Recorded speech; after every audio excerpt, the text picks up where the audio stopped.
Part of the historic United Auto Workers Union strike in an unprecedented move. The union is striking against the nation's three largest automakers all at once.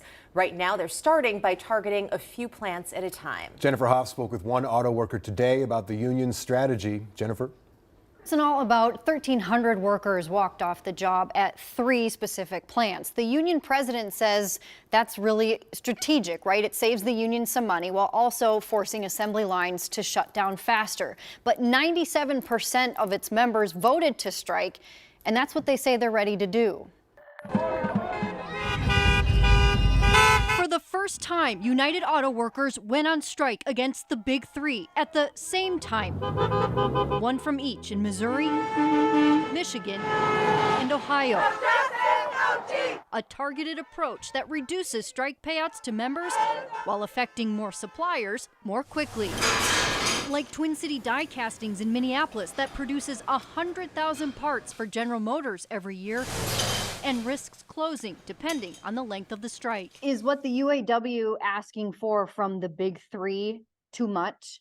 Absolutely not. Union member Will Lehman works at an assembly plant in Pennsylvania, making Mack trucks, and also ran against Shawn Fain for president, who narrowly won earlier this year. Will Shawn Fain get you guys what you want? I would say no.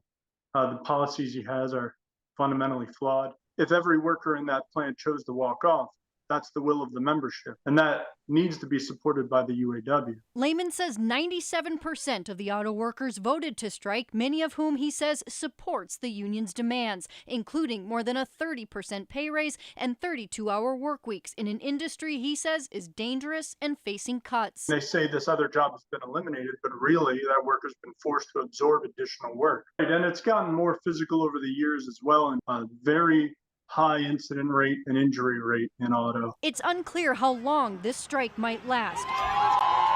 The last one in 2019 lasting 42 days. But most workers, like Lehman, say they're ready. We're here to make a living. We're here to provide for our families and our loved ones. Now, Lehman's contract expires October 1st and says any agreement with the automakers in the future here will influence what his colleagues will be asking for.